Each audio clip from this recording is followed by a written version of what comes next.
కొనసాగుతున్నాయి. పశ్చిమాసియాలో నెలకొన్న ఉద్రిక్తత పరిస్థితులు మార్కెట్లపై తీవ్ర ప్రభావాన్ని చూపాయి. ప్రస్తుతం 1800 పాయింట్ల నష్టంతో సెన్సెక్స్ 82,500 పాయింట్ల వద్ద ట్రేడ్ అవుతోంది. నిఫ్టీ 541 పాయింట్ల నష్టంతో 25,255 పాయింట్ల వద్ద కొనసాగుతోంది. దాదాపు 11 లక్షల కోట్ల రూపాయలు ముదుపర్ల సంపద ఆవిరైనట్లు తెలుస్తోంది.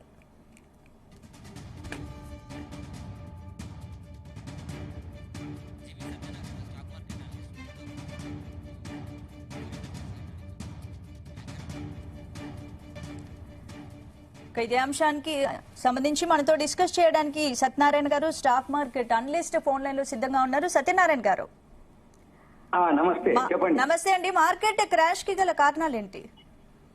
ఒక 5 రీజన్లు ఉన్నాయి. ఒకటి ఫారెన్ ఇన్స్టిట్యూషనల్ ఇన్వెస్టర్స్ అమ్మటం, ఒకటి రెండోది ఇరాన్ ఏదైతే ఇజ్రాయెల్ ఈ వార్ ఉందో అంటే జియో పొలిటికల్ వార్ దాంతో రెండోది, మూడోది చైనాలో రేట్లు బాగా పడిపోవటం, మన ఫారిన్ ఇన్స్టిట్యూషనల్ ఇన్వెస్టర్స్ చైనాలో ఇన్వెస్ట్ చేయటం, third one market all time హైకి వెళ్ళడం జరిగింది. 85,978.25 పాయింట్లు 27/9కి ఆ ఆల్ టైమ్ హైకి ఎప్పుడైతే పోయిందో అక్కడి నుంచి కరెక్షన్ స్టార్ట్ అవడం జరిగింది. 86,000 అనుకోండి సుమారుగా. 86,000 నుంచి ఇప్పుడు 82,500 అంటే సుమారుగా 86, 83, 3,500 పాయింట్లు ఆల్ టైమ్ హై నుంచి పడటం జరిగింది. మనకి ఈ రోజు ఓపెనింగే గ్యాప్ డౌన్ తోటి స్టార్ట్ అవడం జరిగింది. ఎందుకు అంటే ఏదైతే ఈ వారు జియో పొలిటికల్ వారు మొన్న జరిగింది. నిన్న మనకి అక్టోబర్ 2 గాంధీ జయంతి సెలవు కాబట్టి నిన్న ఫాలో అవ్వాల్సిన ఆ ఫాలో ఈ రోజు ఫాలో అవటం.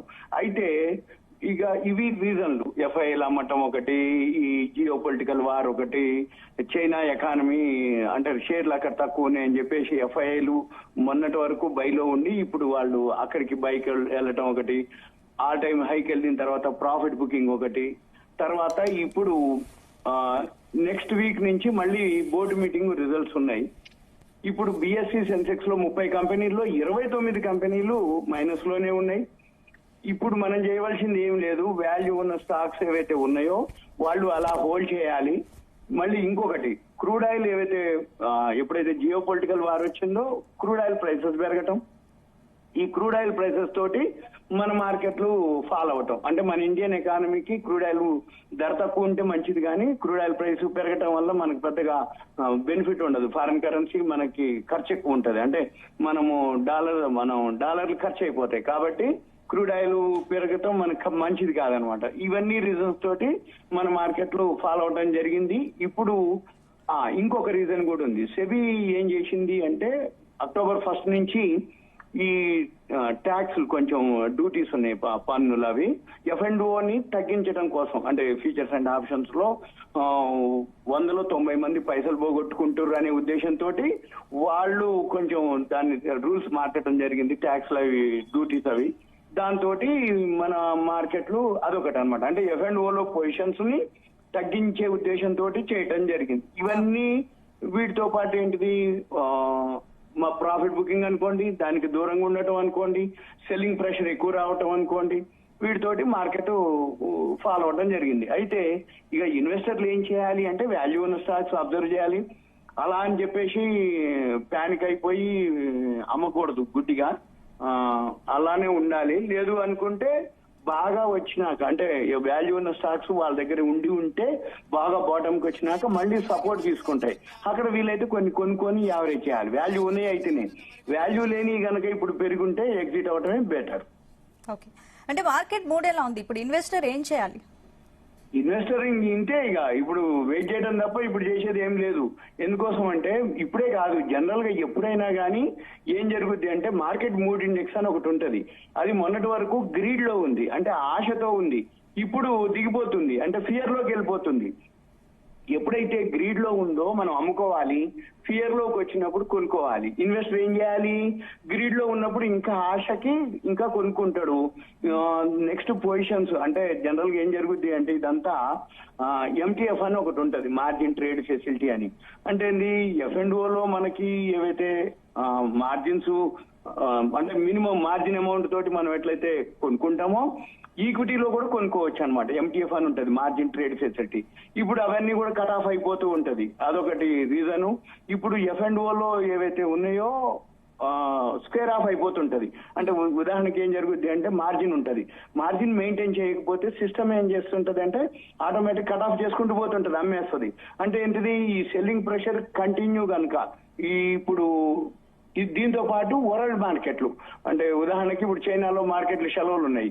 ఇప్పుడు గ్లోబల్ మార్కెట్స్ వచ్చేటప్పటికి ఇప్పుడు యూరోపియన్ మార్కెట్లు ఏం లేవు, మామూలుగానే ఉన్నాయి. అంటే 0.75, 0.62 అట్లా, అంటే FTSE అని, CAC, డాక్స్ అని వాటికి ఏం లేదు. ఇప్పుడు మిగిలిన మార్కెట్లు, ఇప్పుడు నిక్కీ ఉంది జపాన్, అది మామూలు 2% ప్లస్ లోనే ఉంది.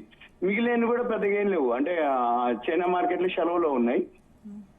అంతకు మించి ఏం లేదు. మన మార్కెట్లు మళ్ళీ బౌన్స్ బ్యాక్ అవుతాయి, రైట్. ఇప్పుడు ఎప్పుడైతే బాగా పడుతుందో మళ్ళీ దీన్ని ఏమంటారంటే షార్ట్ కవరింగ్ అంటారు.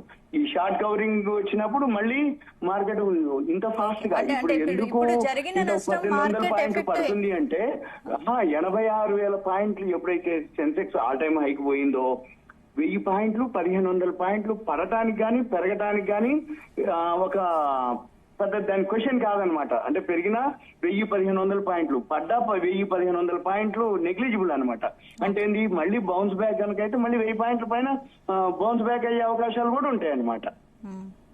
అంటే ఏంటి ఇప్పుడు మార్కెట్ లో ఎప్పుడు పుంజుకునే అవకాశాలు ఉన్నాయి, మళ్ళీ ఇప్పుడైతే కొంచెం కరెక్షన్ ఉంటది నెక్స్ట్ వీక్ వరకు. ఇప్పుడు ఇంకొకటి రేపు ఫ్రైడే వీకెండ్, మళ్ళీ శని ఆదివారం సెలవు, మళ్ళీ నెక్స్ట్ వీక్ బోర్డు మీటింగ్ ఉన్నాయి, రిజల్ట్స్ వస్తాయి. మళ్ళీ రిజల్ట్స్ వరకు వెయిట్ చేయాలి. అక్టోబర్ అంటే సెకండ్ క్వార్టర్ రిజల్ట్స్ వస్తాయి మనకి, నెక్స్ట్ వీక్ నుంచి స్టార్ట్ అవుతాయి. అప్పటి వరకు ఇప్పుడైతే అబ్జర్వ్ చేయడం బెటర్. ఎవరైతే పొజిషన్ తీసుకోవాలనుకున్న వాళ్ళు వెయిట్ చేయడం బెటర్. ఎవరైతే వాల్యూ ఉన్న కంపెనీస్ అమ్మకుండా పానిక్ అయిపోయి అమ్మేసి అనుకోండి, మళ్ళీ పెరిగినప్పుడు వాళ్ళ దగ్గర దొరకవు, అవి ఉండవు అన్నట్టు. పెరిగినప్పుడు వీళ్ళకి ఛాయిస్ ఇవ్వదు వెయిట్ చేయడం అంటే. ఇంకొకటి గుడ్ న్యూస్ ఏంటిదంటే GST ఏదైతే ఉందో సెప్టెంబర్ మంత్ హైయెస్ట్ అనమాట. లాస్ట్ కి ఇప్పటికి 6% ఎక్సెస్ వచ్చింది. అంటే 1.73 లక్షల కోట్లు GST పెరిగింది. అంటే ఏంది, ఎకానమీ బాగానే ఉంది మనకి.